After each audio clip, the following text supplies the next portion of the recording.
All right, let's dive right in. Forget trying to predict the future with some crystal ball, because here's the thing. The future of business isn't some far-off concept anymore.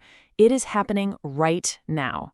Today, we're cracking open the 2025 playbook, and we're going to give you the exact strategic moves you need to be making, all based on a really comprehensive new trends report. Let's get to it. You know, this quote just absolutely nails it. For years, we've been hearing about how things like AI and the creator economy were emerging. Well, guess what? They've emerged.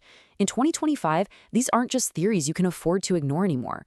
They are the core, operational reality of how you build, how you market, and how you scale a business, period. So, with all this change, how do you even begin to navigate it? Well, the good news is we can boil all these huge trends down into three fundamental pillars. I want you to think of it like the new operating system for your business in 2025. Let's break that down. Okay, so it all starts with pervasive AI. And let me be clear, AI isn't a cool new feature anymore. It's the new electricity. It's the infrastructure powering everything you do. But you know, all that power, it attracts attention, and that leads to pillar two, regulation and trust. Governments are stepping in, and your customers are demanding security. That means compliance is now a core product feature. And wrapping all this up is the distributed creator economy, this massive global network of talent that you have to tap into if you want to compete. And inside that AI pillar, there's a key term you really need to get familiar with: agentic AI. I mean, forget just generating some text or a picture. We're talking about AI that can actually act. These are systems that can automate entire workflows, from doing your sales follow-ups to generating code, all without you giving it step-by-step instructions. This is where the real, serious operational leverage in 2025 is going to come from. And if you think these are still fringe technologies, take a look at this. We are now seeing major Swiss banks. I'm not talking about startups. I'm talking about banks using public blockchains for actual binding payments. This isn't just speculation anymore, folks. This signals a huge shift where these tools are being used for serious, real-world applications like making affiliate payouts way faster or creating entirely new revenue models. Okay, so that's the big picture. But what does all of this actually mean for your day-to-day strategy? And maybe more importantly, what does it mean for your bottom line? Let's get into what this new strategic reality looks like for you. You've got to understand that every single one of these trends is a two-sided coin. On one side, you've got these amazing opportunities, exponential leverage from AI, access to global talent. But on the other side of that same coin, you've got serious risks, like crippling compliance penalties or just shocking compute costs that come out of nowhere. The truth is, you simply cannot get the upside here without actively, and I mean actively, managing the downside. Let's make this really real for a second. Picture a SaaS founder. They've integrated a powerful new AI feature into their product. The customers absolutely love it, right? But behind the scenes, the compute costs, the price they pay to run that powerful AI model every single time a user makes a query, are just skyrocketing. It's totally eating into their margins and honestly threatening the viability of the whole product. And trust me, this is a problem that is happening everywhere right now. So how did they fix it? Well, they got smart. They didn't just keep using some massive general-purpose AI. No. Instead, they switched to smaller, specialized models that were trained to do their one exact task. And the result? A staggering 60% drop in the cost per query. It's a perfect example of how making a strategic adaptation is what's going to protect your bottom line in this new world. Look, understanding all these trends is one thing, but actually acting on them, that's a whole other ballgame. So what should you do on Monday morning? Let's translate all this strategy into a concrete 30-day plan you can start using immediately to build your foundation. Here are your first three moves. Number one, audit your AI. You cannot control what you don't measure, so you need to map out every single AI feature, every data source, and every cost associated with it. Second, run a security check. This is totally non-negotiable.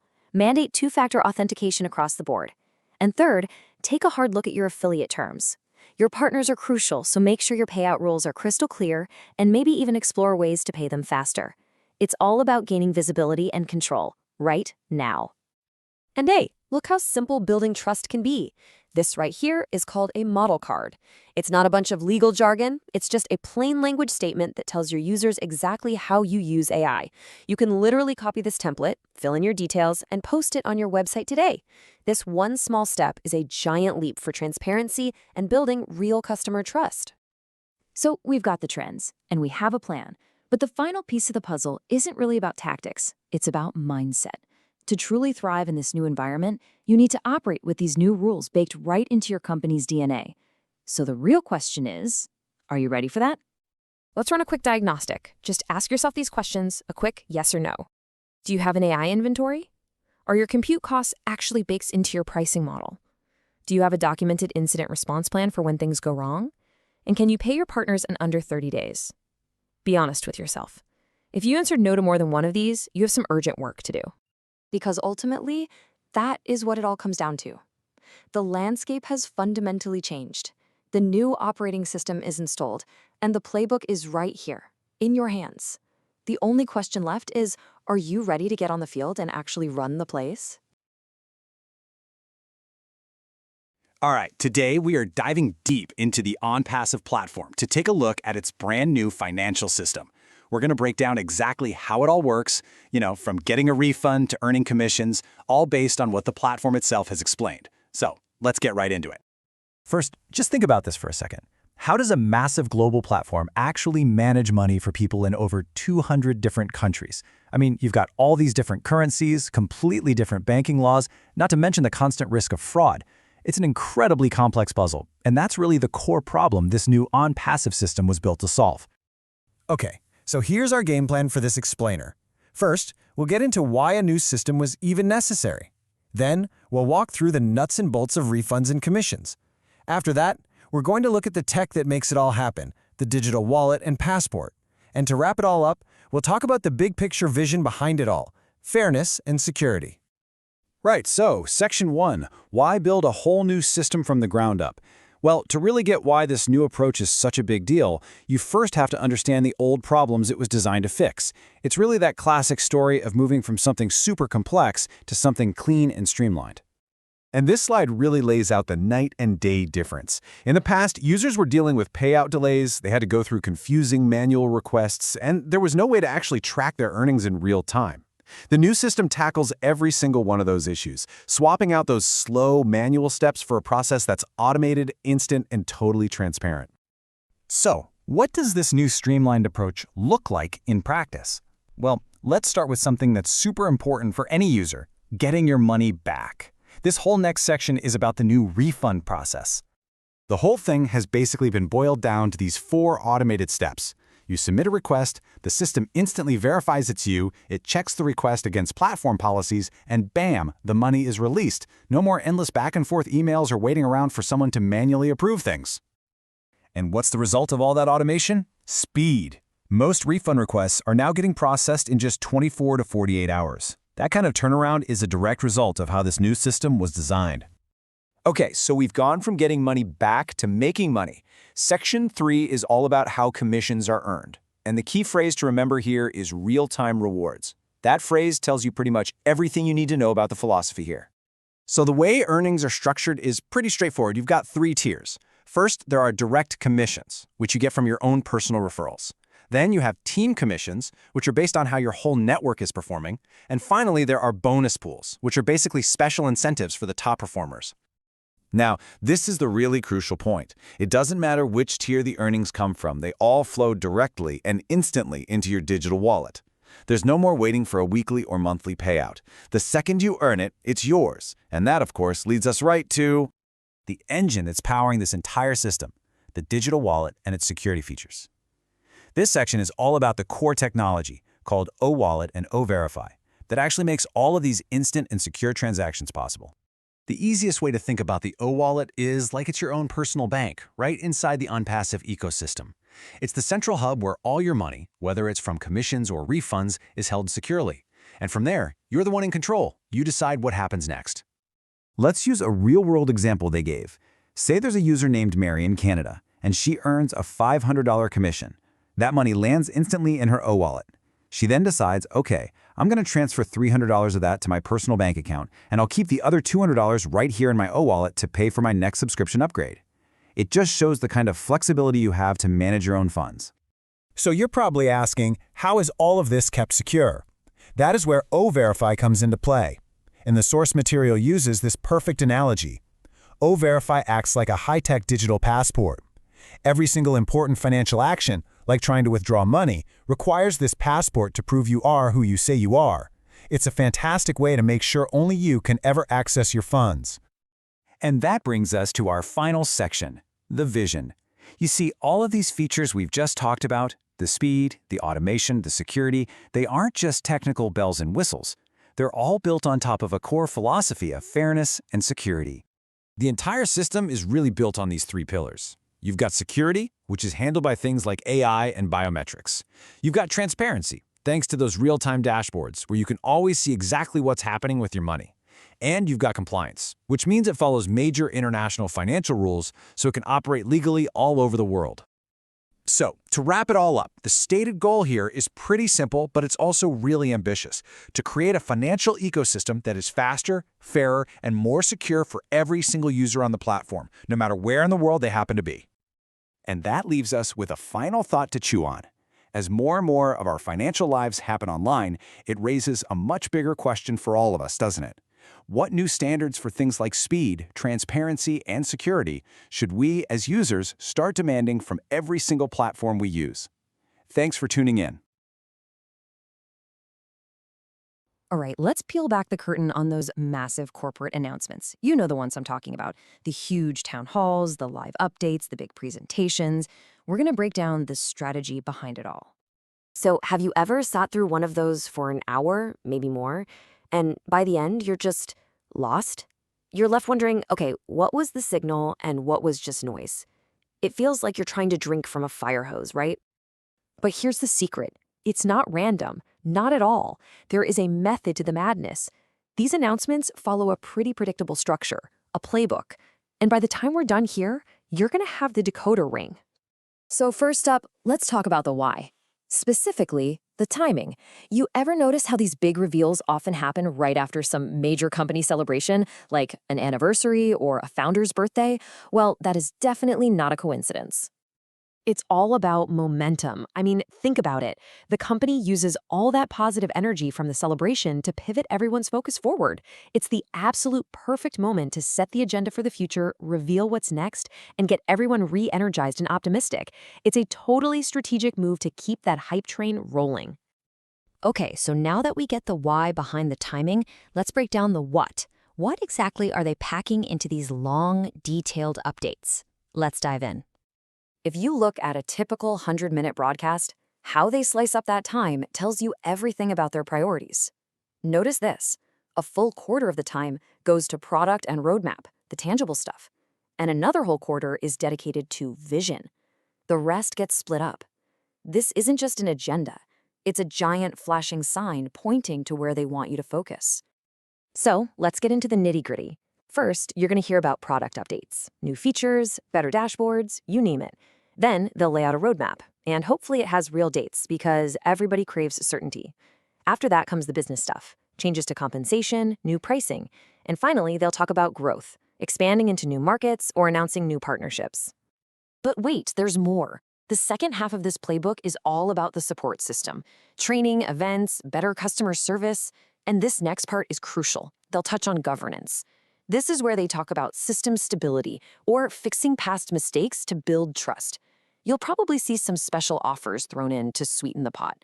And it almost always wraps up with a big dose of vision and motivation, reminding everyone why they're on this ride together.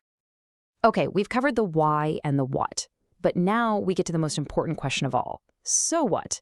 How does any of this actually affect you? Well, every single announcement is a double-edged sword. On one side, you've got massive opportunity, the promise of new tools, clear timelines, special offers. But on the other side, you've got very real risks, buggy launches, delayed features, and unexpected costs. The real key here is knowing how to navigate this balance between the promise and the pitfalls. And that brings us to the most important part. What do you do with all this information? To maximize those opportunities and minimize the risks, you absolutely need a proactive plan. So, let's build one. This quote really hits the nail on the head. Passively listening to an announcement just isn't enough. The real value, the real advantage comes from being proactive, not reactive. You've got to have a plan. So here it is, your 6-step action plan. 1, stay tuned and verify. Get your info from official sources, not from rumors. 2, Plan ahead. Align your own work with their launch dates. 3. Document and measure. You have to track your starting point so you can tell what's actually working. 4. Engage. Give feedback. Help them shape the tools you use. 5. Budget for risk, because trust me, delays happen. And finally, number 6. Leverage their momentum. Use all their marketing buzz to amplify your own message. Okay, one last thing, and this is a big one. In any major announcement, there's always a mix of real substance and, well, sizzle. The final skill is learning how to separate genuine progress from aspirational hype. So use this as your mental checklist. Are they giving you specific, concrete dates, or is everything just vaguely coming soon? Are they showing you a live demo or just a bunch of pretty screenshots? Do they actually admit to any known issues? Is there a real support system in place, like a help desk? And are the pricing terms crystal clear? Asking these questions will help you gauge how solid these announcements really are. So now you have the playbook. You know the strategy, the content, the risks, and the action plan. The next time you're sitting in that big town hall or watching that live update, you're not just going to be a passive observer. You're going to be a decoder. So what's the first thing you'll be listening for? Okay, so when you think birthday, you probably think cake, presents, the usual stuff, right? Well, what if a birthday could be something bigger, like a company's most important strategic event of the year? That's exactly what we're digging into today, how one global community takes its CEO's birthday and turns it into this massive, powerful tool to push their mission forward. And really, it all comes down to this one big question. How in the world does a personal celebration become a strategic milestone for a global community? We're going to break down how they take what's normally a simple event and just transform it into an engine for renewing purpose, strengthening belief, and sparking action all over the planet. All right, let's get right into it. The first thing you have to wrap your head around is that for this community, a birthday is, well, it's not just a birthday. It's way, way more than that. So this whole event is basically framed as having some serious symbolic power. I mean, forget the cake and candles for a second. Think of it more like a strategic timeout. It's a moment for the entire community all at once to just pause, reflect, realign with our goals, and get totally re-energized for the mission ahead. So you're probably wondering, who is this leader, and what's the company at the very center of all this? The company is called ONPASSIVE, and from what we can see, it's a seriously ambitious project. They're creating this whole ecosystem of AI-powered tools. The grand vision here? To build a brand new digital infrastructure that could totally change the game for how entrepreneurs do business. So this all kicked off back in 2018, and in the years since, it's ballooned into this global community of members they call founders. These are the people who have really bought into this big vision of a future that's completely powered by integrated AI. And the CEO's leadership? It's really positioned as the engine behind everything. There's this one quote that says it all. It symbolizes boldness and audacity. It's that belief in his vision that seems to be the glue holding it all together, convincing the whole community that, yeah, this huge technological shift is actually possible. Okay, so how does a party actually do all that? How does it create this incredible sense of unity? Well, it all comes down to the impact it has on the community members, those founders we mentioned. First off, you gotta understand the sheer scale of this thing. We are not talking about a little office party with a sheet cake. This is a massive global network of founders. We're talking people in Dubai, in India, across Africa, and the Americas. So the celebration acts as this one single unifying event for everyone, everywhere. And this is where it gets really fascinating, psychologically speaking. The event is literally described as an affirmation of belief. Think about that. It's a dedicated moment to double down, to reinforce everyone's faith in the vision, and to remind every single founder, hey, this is why you signed on to this crazy ambitious project in the first place. You know, these celebrations are also very cleverly designed to build real, powerful, emotional bonds. They have these rituals like everyone sharing messages and making videos. It all works to make members feel like they're part of a global family. It's a powerful way to make sure nobody feels like they're in this alone. But wait, it's not all just feel-good celebrations. This is where it gets really interesting. This moment is also used to look at the tough stuff, to confront real-world challenges head-on. So yeah, it all kicks off by getting everyone grounded in that core belief, that shared vision. But then, It takes a hard pivot. The celebration is also a time to openly acknowledge the really difficult things, the legal and operational hurdles the company is actually up against. And we're not talking about vague problems here. This reflection gets into specific, really serious challenges. For example, the source notes that founders are aware of regulatory scrutiny from groups like the SEC. So the birthday becomes this moment to face those realities together, out in the open. And all of this leads to a pretty powerful call to action. It's basically saying, okay, founders, your job goes way beyond just believing. They're being pushed to turn that inspiration into actual daily action, to hold the ecosystem accountable, to be the guardians of the community's integrity, and to jump in and help co-create its future. So you combine all this belief with this new sense of accountability. Where does that lead? Well, let's talk about the future. This is where that birthday celebration transforms into a genuine launchpad for action. It's not just a party. It's a strategic moment they use to roll out product announcements, kick off mentorship programs, launch charity campaigns, and even host technical events like hackathons. It's all happening. And look, if they can actually harness all that energy in the right way, the potential payoffs are huge. We're talking about renewed energy to get products out the door, a much more tight-knit global community, a better public image, and a real chance for the leadership to solidify that trust. And this really brings us to the absolute core of it all. The celebration itself isn't the point. Its real power is in what happens after the party's over. It's designed to be a springboard to launch the entire community into this next phase of focused, inspired action. So that leaves us with one final, pretty big thought to chew on. What we've looked at here is a powerful model for building a community, one that's built on a massive vision.